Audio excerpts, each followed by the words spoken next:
Okay, so now it's time to review The Hobbit, The Desolation of Smaug, part two of the Hobbit Trilogy, controversially making three movies out of one novel. Some people don't like that. I don't mind it as long as each individual movie is good enough so that I don't feel like I wasted my money paying for each segment. I'm okay with it. So here we go. The Hobbit, Desolation of Smaug. This time sort of evenly transfers the hero role over three characters. That would be Martin Freeman's Bilbo Baggins. Martin Freeman is just as good as he was in the first film. He is a little more confident as Bilbo this time, and I'm not really talking about his acting, I'm talking about Bilbo himself. A lot of his initial trepidation at going onto this journey is gone, and he is now sure and serious about the fact that he's on this quest and he wants to be on this quest. The self doubt part of it was over and done with in the first film. Ian McKellen is your second hero as Gandalf the Grey. Gandalf is primarily concerned with the newer aspects of the story where he is dealing with the fact that they're really putting in a lot of content that is prequel material for The Lord of the Rings, which was not in the original books. Now, in the original books, I haven't read The Hobbit in like 10 years, but I do recall that Gandalf actually does disappear from the quest with the dwarves several times during the books. And what Jackson has done is he's taken every one of those disappearances and explains it as Gandalf was actually off dealing with the return of Sauron.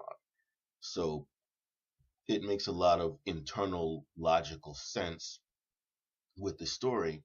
He's basically taking the missing Gandalf and explaining it like, okay, this is actually how the story ties into the Lord of the Rings. So Gandalf is actually the hero of all the prequel stuff. And then Richard Armitage returns as Thorin Oakenshield, the dwarf who's actually trying to reclaim the Dwarven kingdom for his people. He's just as awesome as he was in the first film. He's a little bit more driven, a little bit more focused, and maybe a little bit too driven. He's almost obsessed with reclaiming the dwarven throne, and you can get the feeling that it's reaching the point where maybe it's a little bit too focused and a little bit too obsessed, you know. And a sort of a parallel is drawn between Bilbo's attachment to the ring and Oakenshield's attachment to the dwarven throne. So it's kind of nice. Now, your mentors.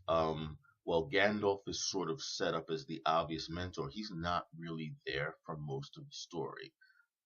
What actually happens is the older dwarf, the white-haired dwarf, and I forget which one he is, he's basically there as the moral compass for Thorin. He's the guy that keeps reminding Thorin um, that he has a responsibility to the people that are following him, while the completely invented character for this particular story, Evangeline Lilly's Turiel, is the character that is explaining to the elves that they have a responsibility beyond their own borders. So those are your two mentors. Now let's get to Evangeline Lilly's character. Evangeline Lilly's character is on screen, she's essentially a female version of Legolas. Everything you saw Legolas do and what he was capable of in The Lord of the Rings, she's exactly the same. She is, as long as you have the ability to put aside being a purist to the original material, which, if you're going to see this movie, you simply have to do because this movie is not just a, a version of the novel. They are definitely trying to make a larger story that connects The Lord of the Rings and The Hobbit in a way that was never done in print ever. And they are not even hesitating to just make up new stuff to do this. And the stuff they're making up is very good. So if you can put aside loyalty to the source material, Evangeline Lilly's character is actually awesome. You know, I enjoyed her presence in the story. She was great in it. And Legolas is presented as being this time much more typical of an elf. He is not an elf of the way he was presented in the first films, where he was a little more worldly, he was a little more comfortable around non-elves. Legolas hasn't actually made that progress in his head yet. He's basically just a regular dwarfen hating, um, it's all about us, it's all about the elven realm sort of elf. And also, he's a prince, which I didn't get in the first trilogy, but yay for Legolas. Um, Now, there's just too many allies to name. I mean, you've got 13 dwarves. They're all fun. They're all funny. This time, Adian Turner, his dwarf has a little bit more to do. He's got a sort of a semi-romance thing with Evangeline Lilly's character. Pretty nice. Um, and of course, Sylvester McCoy is back as Radagast the Brown. He's funny. The thing is that because they spread out the hero stuff over more characters, there's a little bit less, as often happens in the second part of a trilogy, there's a little bit less acting and talking for each individual to do. So I'm not sure I would call that a downside, but that's what happens.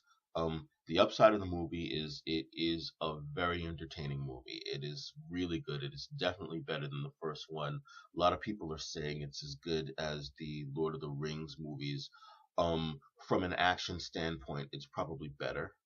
From a pure drama standpoint, I'm not sure it makes it all the way there, but it's definitely better than uh, An Unexpected Journey. Um, the downside of this film is, and I'm not sure it's that big a downside, is that it is really a story of two films. The first half of this movie plays more like an action suspense movie. It's a little slower paced. And the second half of the movie is almost 100% action. The best thing I could compare it to is James Cameron's Titanic, where there's a point when once the ship hits the iceberg, the shit hits the fan.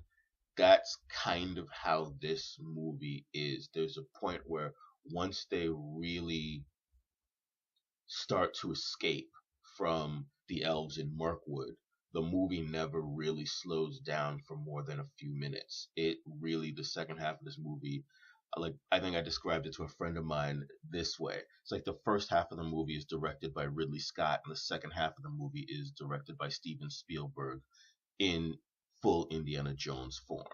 It's really like that. But both halves are awesome, and the transition is seamless. So ultimately, in the end, I'm going to wind up giving this movie 5 stars.